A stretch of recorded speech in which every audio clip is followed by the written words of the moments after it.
Say it's not hard to kill somebody. You can kill somebody pretty easy if you have the mindset for it. In the heart of Texas, where the sun meets the horizon and whispers of the past linger in the wind, lies a tapestry woven with tales of darkness and despair.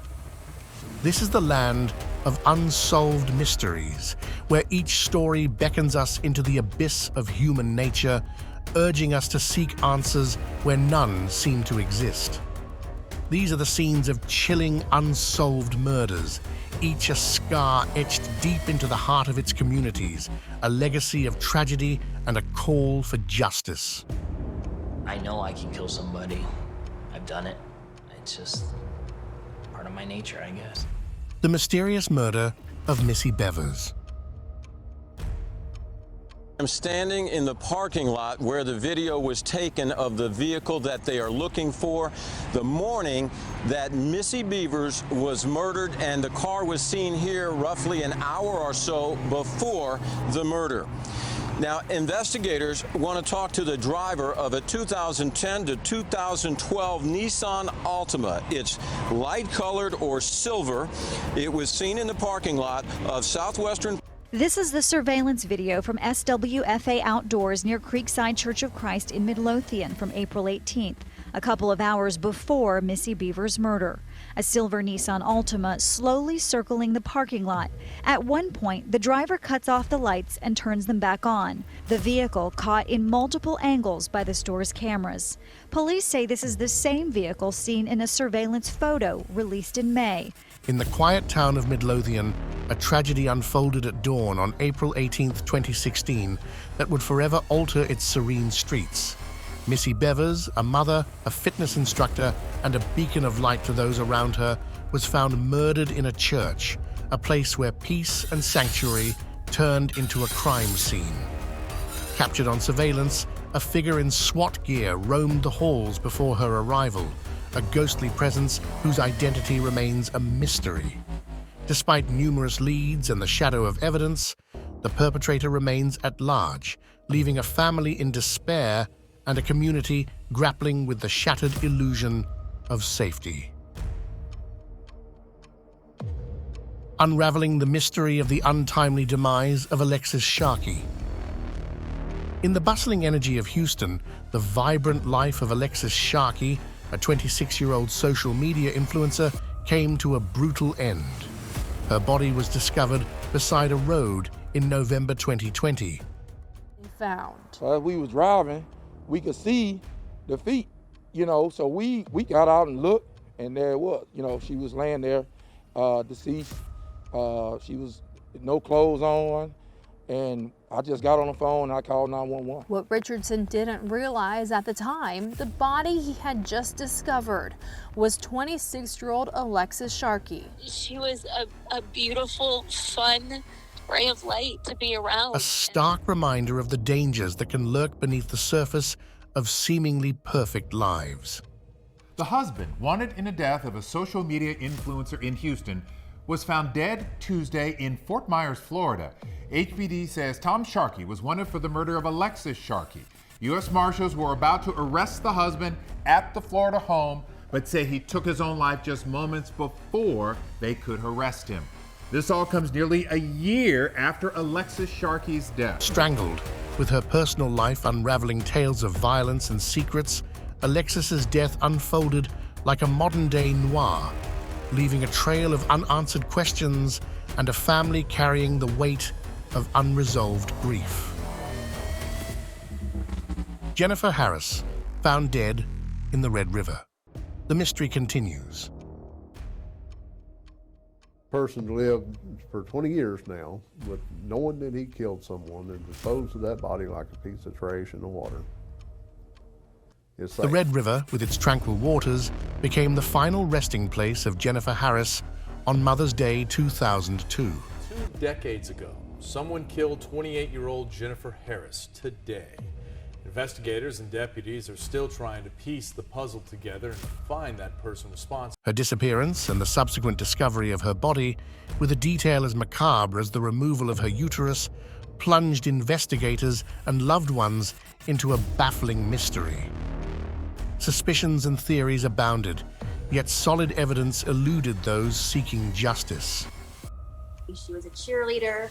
She was involved in student council. She was very popular among her peers. Just a very bright person with a lot of spirit, and she just loved family. Jennifer's story, a chilling testament to the darkness that can dwell amidst us, continues to haunt those left behind, a puzzle missing too many pieces. The Unsolved Mystery of Kathy Page. Once you enter Rose City, you don't have to look very far for reminders of Kathy Page. And they're gonna stay there till I die. That's the way I feel about it. Behind these billboards, a grieving father is still reeling from the tragedy of his daughter being murdered. Vidor, Texas, became the backdrop for a tale so intertwined with intrigue and mystery, it inspired cinematic storytelling. Page. James Fulton is Kathy's father, and he's the man behind the infamous billboards in Vidor. For 20 years, he's been paying for them, hoping someone will come forward with information about his daughter's death. The billboards are definitely getting attention. Martin McDonagh, a British film writer and director, spotted the billboards several years ago. They inspired his 2017 Oscar-winning film, 3 Billboards Outside Ebbing, Missouri. Kathy Page's death in 1991, staged to appear as an accident, unveiled a web of secrets, lies, and allegations that rocked a small town. The ensuing legal battles and public outcry only deepened the enigma, leaving a family in search of answers and a community under the shadow of suspicion. And her official cause of death was strangulation. It's been well documented that police were immediately suspicious of Page's estranged husband, Steve. But in July of 1991, Vidor police do release a statement that Steve is their prime and only suspect. Despite the passage of time, the quest for the truth behind Kathy's tragic end persists, a testament to the resilience of those who refuse to let her story fade into silence. The abduction and murder of 9-year-old Amber Hagerman, the tragic inspiration behind the Amber Alert. If you know where my little girl is, please call. And if you have my little girl, please bring her home. That was back in 1996, just days before the 9-year-old's body would be found in a North Arlington creek about 4 miles from where she went missing. Detectives say she was abducted and murdered. In 2019, Donna Williams once again spoke about her pain. I still have a hole in my heart for her, and I wish I could hear. The abduction and murder of 9-year-old Amber Hagerman in Arlington in 1996 ignited a flame of change, birthing the Amber Alert system. Though her killer remains at large, her last words that I heard from her is, "Okay, Mommy, I will. I love you, Mommy." And that was the last I ever heard her, and I miss her voice. 9-year-old Amber Hagerman was riding her bike in the parking lot of a grocery store in Arlington when police say a man in a black truck took her. An elderly man in his backyard saw the suspect grab Amber under her arms. He described the suspect carrying Amber in that same position as she kicked and screamed. There was a quick police response, but Amber wasn't found until 4 days later by a man walking his dog near a creek behind an apartment complex. Amber's legacy transcends her tragic demise, embodying the hope and determination of a society committed to safeguarding its children. Amber's legacy lives on through the Amber Alert, named after her. In the months after her disappearance, her family, police, the community, and the media came up with the alert to get information out quickly in child abduction cases. Can you do it? Yeah, you do it. Mommy do it? Okay. The Amber Alert, I'm very, very proud of it because it is help saving our children's lives. It's helped bringing our children back to Mommy and Daddy. Her story is a poignant reminder of the impact one life can have, inspiring a nationwide movement to protect the most vulnerable among us. A vanishing into thin air, the case of Brandon Lawson. Brandon Lawson's disappearance in 2013, underscored by a distressing 911 call, presents a perplexing enigma that captivates the imagination of all who hear it. 911 emergency. Yes, I'm in the middle of the field. It's like we just pushed some guys over. Right here going towards gasoline on both sides. My truck ran out of gas. There's one car here. You gotta take the bitch to the woods. 3:30. Okay, now run that by And when I talked to him, I surely ran into him. Ah, you ran into him. Okay. That's the first guy. You need an ambulance? Yeah, no, I need to call. Okay. Is anybody hurt? Hello? Hello?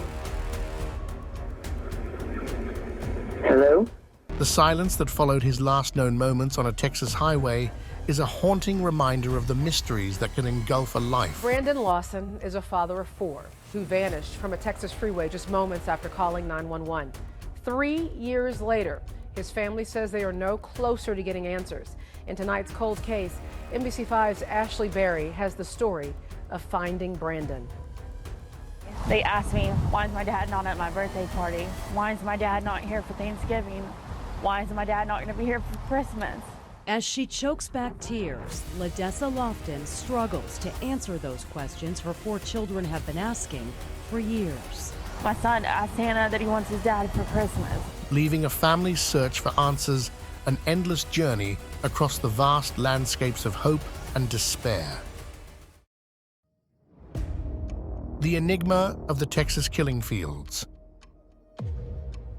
The Texas killing fields, a desolate stretch near League City, hold the grim tales of over 30 lives cut short since the 1970s.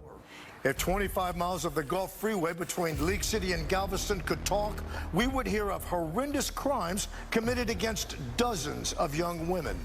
Most of the victims were between 16 and the ages of 25, and that's over the last, 4 or 5 decades now. Each discovery, each unresolved case, adds to a mosaic of human tragedy that defies comprehension.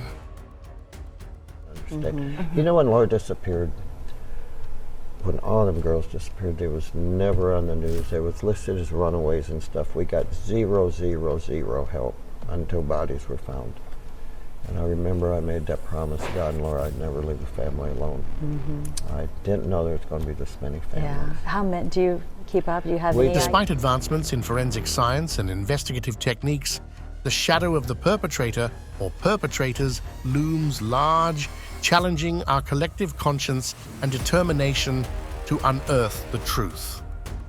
Across the heart of Texas, these stories of unsolved mysteries are not merely narratives of loss and heartache.